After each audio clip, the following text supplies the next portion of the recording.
Mana di zamannya Nabi itu ada seorang sahabat namanya Alqamah.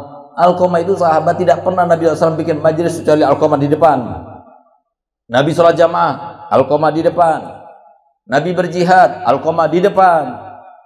Tapi subhanallah ketika dia itu mau meninggal dunia, ketika dia itu ditalkin, dan sunnah mentalkin seorang yang akan meninggal dunia, dan bagaimana kita itu akan menjawab talkin kita tergantung bagaimana kita mengisi kehidupan kita.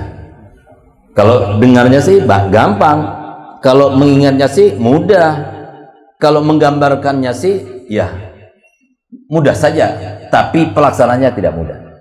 Karena kata Muhammad, barang siapa yang meninggal dunia, ucapan terakhirnya dari dunianya kalimat la ilaha illallah Muhammadur Rasulullah, maka dia akan masuk surga dengan tanpa hisab. Semoga kita termasuk semacam itu. Mudah kan? Semuanya bisa kan sekarang, tapi waktu meninggal belum tentu bisa. Ini dia contohnya. Sahabat Alqamah ketika mau meninggal dunia, datang seorang yang mentalkininya, bacalah la ilaha illallah Muhammad Rasulullah. Gak bisa bicara. Tapi ketika diajak ngomong terkait dengan dunia, bagaimana nanti wasiat kamu untuk anak-anak, bagaimana tentang hartamu, dia bisa menjawab.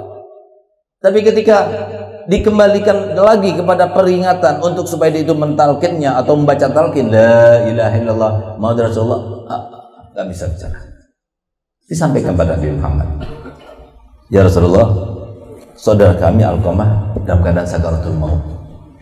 Dia sebentar lagi akan melepaskan dan merenggang nyawanya. Tapi herannya setiap kali kami talqinkan kalimat la ilaha illallah, dia tidak bisa. Apa kata Nabi SAW? Coba lihat apa yang dilakukannya daripada dosa-dosa. Kata sahabat-sahabat yang mengetahuinya, ya Rasulullah, dia orangnya baik, dekat padamu, sholat jamaah dan sebagainya. Cuma satu kejelekannya. Apa itu? Dia itu tidak baik pergaulannya kepada ibunya. Apa kata Muhammad? Pasti inilah sebabnya. Datangkan ibunya. Datang wahai Bilal engkau kepada ibunya. Katakan pada ibunya, Rasulullah ingin bertemu denganmu. Kamu yang mau datang ke Rasulullah atau Rasulullah yang akan datang kepadamu? Maka kata ibunya, jangan Rasulullah yang datang, biar aku yang datang kepadanya. Aku tidak mau merepotkan kepada Nabi SAW. Datanglah kepada Nabi Muhammad. Setelah datang, kata Nabi Muhammad, wahai ibu, anakmu Alqamah sekarang sedang dalam keadaan sakarat, dan dia tidak bisa mengucapkan talqin karena dia itu tidak baik pergaulannya denganmu. Tolong anakmu itu dimaafkan ya. Begitu dinyatakan semacam itu pernyataan oleh Nabi Muhammad SAW, apa katanya? Tidak ya Rasulullah, aku tidak memaafkannya. Aku terlanjur sakit hatinya. Bagaimana mungkin seorang ibu yang dia itu telah merawatnya, membesarkannya, berkorban untuknya, setelah dia besar dia lebih mengutamakan istrinya ketimbang aku? Tidak aku maafkan. Masih tetap dengan emosinya dia tidak memaafkan. Kata Nabi Muhammad, kalau begitu Bilal, kumpulkan kayu bakar, hidupkan apinya, bakar kayu api itu. Akhirnya si ibu tanya, ya Rasulullah, kenapa engkau kumpulkan kayu bakar itu? Saya akan bakar anakmu, karena walaupun tidak dibakar di dunia, di akhir juga bakal akan dibakar. Disitulah kemudian iba seorang ibu itu tampak dan kemudian mengatakan kepada Muhammad, ya Rasulullah, kalau begitu biarkan, aku tidak mau dia itu dibakar. Kalau dia dibakar di dunia pasti dibakar nanti di akhirat, kata Muhammad. Di kuburnya sudah dibakar, kata Nabi Muhammad.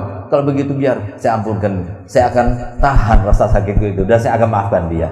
Subhanallah, begitu dikatakan kata-kata tersebut oleh ibunya, maka kemudian Nabi SAW berkata pada Bilal, Bilal, cepat kau pergi ke rumahnya Alqamah. Apa yang terjadi sekarang? Subhanallah, begitu sampai ke rumahnya, ternyata Alqamah mengatakan la ilaha illallah Muhammad Rasulullah sallallahu alaihi wasallam. Akhirnya diantarkan jenazahnya, dan Nabi SAW ikut mengantar jenazahnya. Di saat mengantarkan jenazahnya itulah kemudian Nabi SAW bersabda, man faddala zawjatahu ala ummi fa alaihi laknatullah wal malaika wan nasi ajmain. Dengarkan baik-baik ya. Ayo yang 85% tuh dengerin. Barang siapa yang mengutamakan istrinya ketimbang ibunya sendiri dalam hal apapun, dalam nafkah, dalam segalanya, maka atasnya semoga, kata Nabi Muhammad SAW, laknatnya Allah, laknatnya malaikat, laknatnya semua manusia.